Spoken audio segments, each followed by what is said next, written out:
Hi, good afternoon. My name is Chee Keong. I am a neurologist. My practice is based in Parkway Hospitals, specifically Mount Elizabeth Hospital in Singapore. The talk today is meant for the layperson to help increase awareness of this common condition called stroke. Thank you for spending time with us this afternoon, and thank you Parkway for organizing the talk.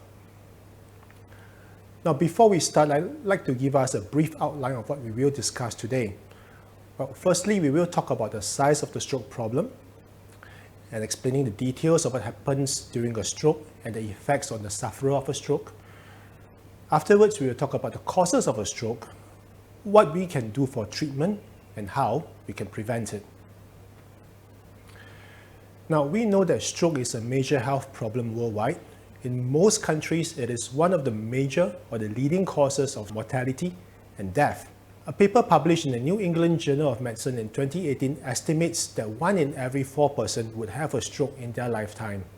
So this affects everybody. For myself, from my country, Singapore, which is in the little dot in red over there, the lifetime risk is about 17 to 22% per year. So we expect in a room of 4 or 5 people, one of us will get a stroke. So it is a major problem. But what is this disease called a stroke? The definition from the WHO is that stroke is a problem of the blood vessels supplying the brain. And there are 2 basic types, namely the ischemic stroke and the hemorrhagic stroke. Now, the most common type of stroke is the ischemic stroke. That's about 80% of strokes. This happens when the blood vessel supplying the brain is obstructed, most of the time by a blood clot. Hemorrhagic strokes make up the remaining 10 to 20%, and most of it is caused by bleeding into the brain from the blood vessels that ruptured. The other type, the subarachnoid hemorrhage, occurs when bleeding occurs just outside the brain in the subarachnoid space. This is rarer, but it's more dangerous and has a higher risk of mortality. For the remainder of this stroke, we will talk about mostly ischemic strokes. But first, just to show you how we doctors diagnose stroke. So an example of the imaging that we use to help us tell the difference between an ischemic and hemorrhagic stroke is a CT scan. So what we have here on the picture on our left is a CT scan of a person who has got an ischemic stroke in the brain. Within minutes of the blood vessel being obstructed, brain cells start to die, and this shows up as what we call a hypodense area or a darker area in the lower right corner. A hemorrhagic stroke is the opposite. What you see is a bright area on the right side of the brain where blood has bled into brain tissues, causing it to expand and swell. This is what we also call intraparenchyma hematoma. Now, for the rest of the talk today, we will talk more about ischemic strokes, which is the majority of the problem. Now, what happens during the ischemic stroke? Well, the graph below shows what happens at the cellular level. When neurons, which are highly sensitive cells in the brain, have the blood supply interrupted, they start to lose function. Irreversible damage occurs in the subsequent minutes as these brain cells die. And unless doctors manage to restore the blood flow within a few minutes or hours, the damage is irreversible and the patient sustains permanent damage to the brain. How does this manifest clinically? Well, to understand that, we need to understand how the nervous system is organized. In the human body, the right brain controls the left half of the body, and the left brain controls the right half of the body. And because of how tightly the neurons or the brain cells are packed in the brain, usually an area of damage on one side of the brain, left in this instance, will cause symptoms on the entire right side. So typically in a stroke, you would expect to have simultaneous weakness in the face, arms, and legs. One of the greatest concerns that my patients have after a stroke is whether they will become disabled or handicapped. At this point, I'd like to introduce to us this medical term, the Modified Rankin Scale, or the MRS. This is the scale that doctors use to measure a person's outcome after a stroke. Now, 0 is the best score, meaning they have 0, no symptoms at all, or 6, which is the worst, meaning death. Usually for stroke patients, they do recover after a stroke, but that recovery maximizes or plateaus after the first 3 to 6 months. I'm sharing with us now a study that looked at the functional outcomes of a cohort of German stroke patients 100 days after they had an ischemic stroke. Although these are German patients, the numbers we see here are similar to what we see for stroke patients worldwide.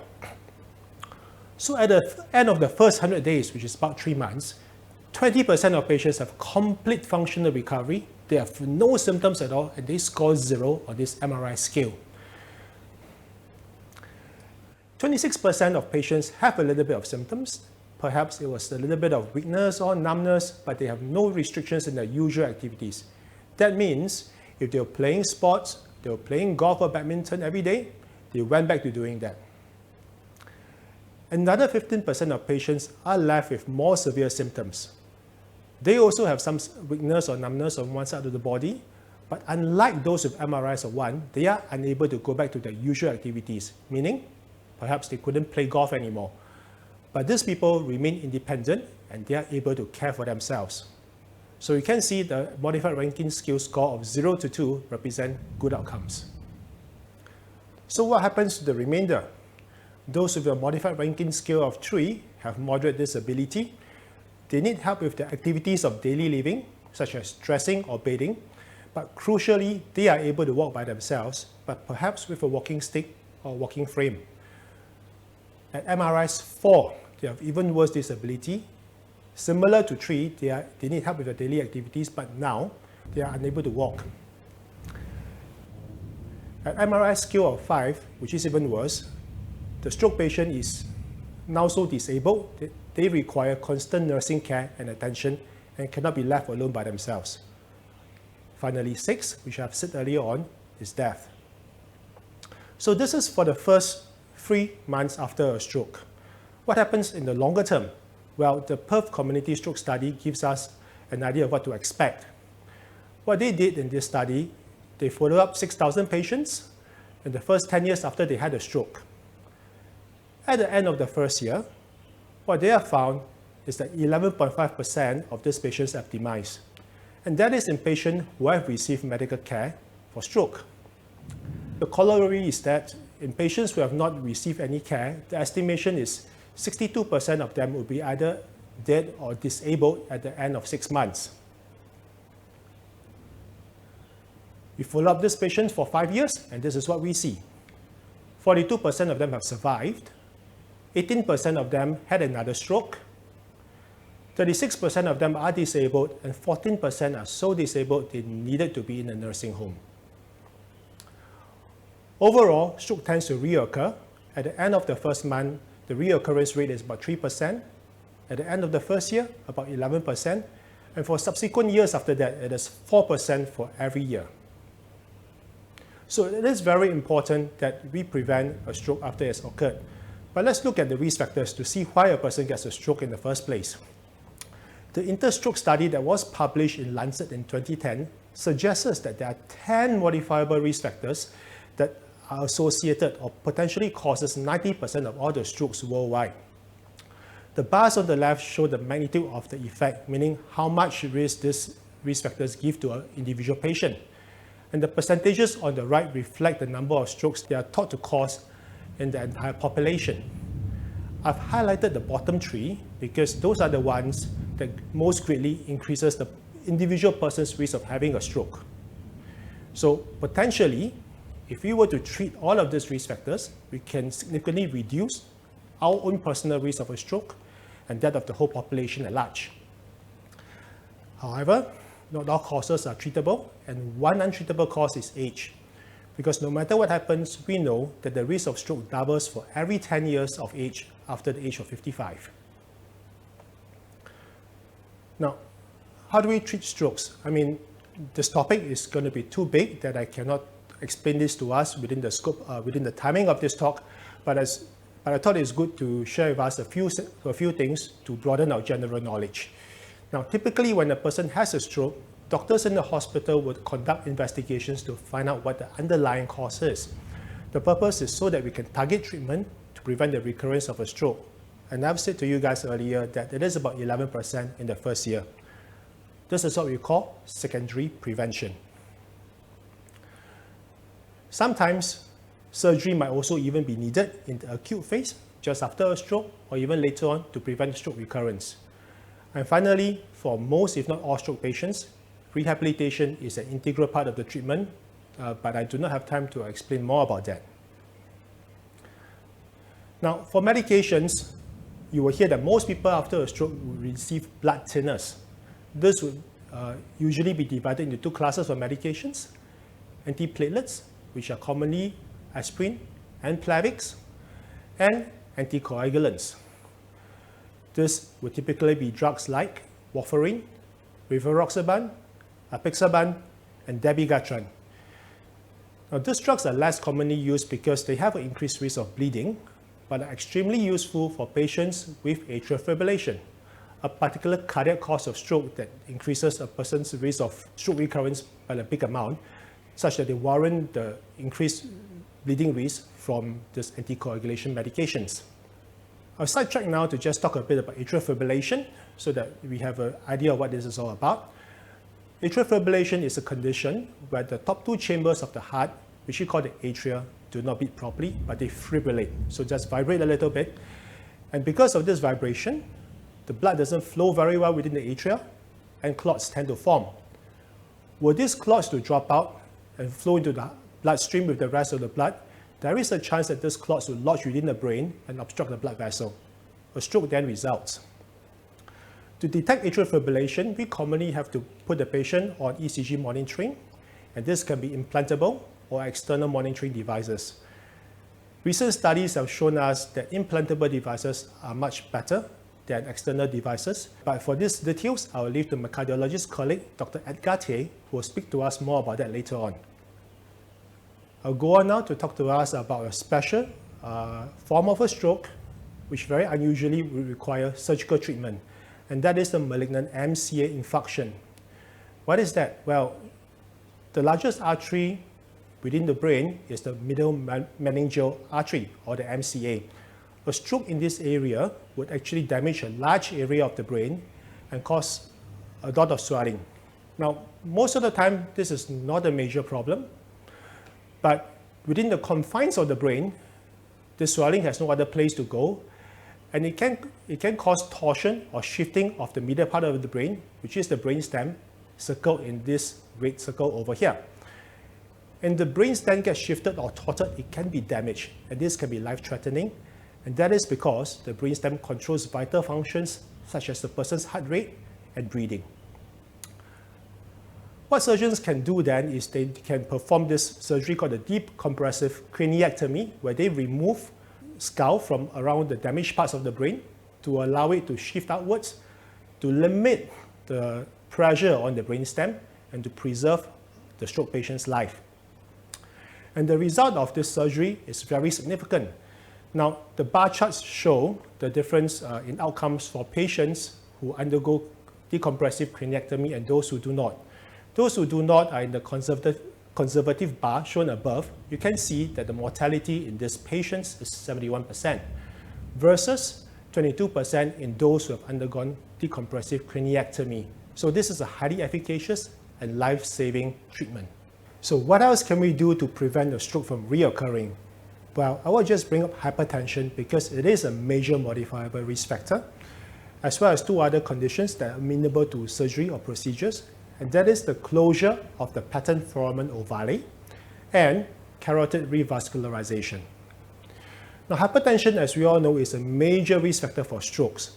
And for primary prevention, we know that it reduces your relative risk of getting a stroke by about 32%. And what's good about it is that it doesn't really matter what drug you use as long as the blood pressure is controlled. Although some guidelines, like the European ones, now suggest that the initial treatment should be with a calcium channel blocker or angiotensin receptor blocker. But how high or how low a pressure should we aim for? Secondary prevention studies have suggested that the lower we go, the lower the risk of a recurrent stroke. And that goes all the way down to a systolic blood pressure of 120 millimeters mercury. And this has been shown to be true regardless of your age. Whether you're young or old, reduction of blood pressure reduces the risk of you getting a second stroke. So, PFO-related strokes, or the patent foramen ovale-related strokes. Well, what is the patent foramen ovale? it is a flap in the heart that exists when we were in the womb, in the uterus. And this is supposed to close after we are born. However, in about 20% of the population, this PFO flap remains open. Now, how does that cause a stroke? Well, to help us, we have a short animation. Now, this is a picture of the heart, and we're zooming into the heart right now, showing us the 4 chambers. The top 2 chambers, of course, are the atria, and there's a septum between them, the interatrial septum. And sometimes there is a flap that exists between the two, where a clot, illustrated in yellow, can pass through. Now, this clot can travel from the left atrium, then on to the left ventricle, and following the left ventricle into the aorta, where it goes into the general bloodstream. And that's where the problem occurs, because then it can follow one of the arteries that lead to the brain and occlude a smaller artery in the brain and cause a person to get a stroke. So what can we do for PFO-related strokes? Well, logically, if you close it, you should prevent such strokes from recurring in the future. So this is how the cardiologists at Mount Elizabeth Hospital do it. And again, I'd like to show you an animation. Usually, through a vein in the leg, a catheter is introduced over a guide wire, and we follow this all the way into the right atrium of the heart. Our cardiology colleagues then would carefully guide it across the interatrial septum, across the pattern foramen ovale, over from the right atrium to the left atrium, and from there, they usually deploy an umbrella device. They pull it back to the interatrial septum, over to the other side, whereby they deploy the other half of the umbrella. In this way, they sandwich the pattern foramen ovale together to close it. The catheter is then detached after the procedure, and the 2 discs are then left behind, and the PFO is sealed. Next up, I'd just like to mention to us carotid artery disease or carotid artery stenosis. This is the disease that causes narrowing of the carotid arteries, the large arteries at either side of the neck over here, that go up to the brain to supply oxygen-rich blood to the head and the face. Carotid artery stenosis is not so common, but it has been shown that if you have a severe stenosis, meaning about 70% or more, and a stroke on the same side of the brain, the risk of you getting a second stroke within the next 2 years is extremely high. It's about 25%. Hence, a revascularization procedure is usually recommended. So, carotid revascularization. Now, this is usually done in 2 ways. Carotid endarterectomy or open surgery is where a neurosurgeon or a vascular surgeon cuts open the outer layer of the carotid artery and exposes the lipid core inside. This, he will then carefully dissect out to restore the internal lumen and repair the artery afterwards with sutures. The alternative method is with stenting, where a metal cage is used to prop open the artery. Both methods have their difference in risk and complication types, and no one method is always better than the other. So it's not that one person should always do an endarterectomy or they should do a stenting. Most of the time, we would recommend one or the other procedure based on the individual's risk profile.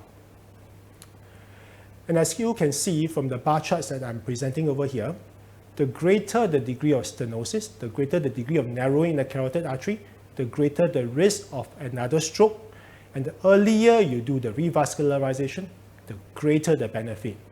In fact, for patients with milder stenosis, those with 50 to 69%, if you were to delay the surgery beyond 12 weeks, it is suggested that the risk of the surgery might be bigger than the benefit you could accrue.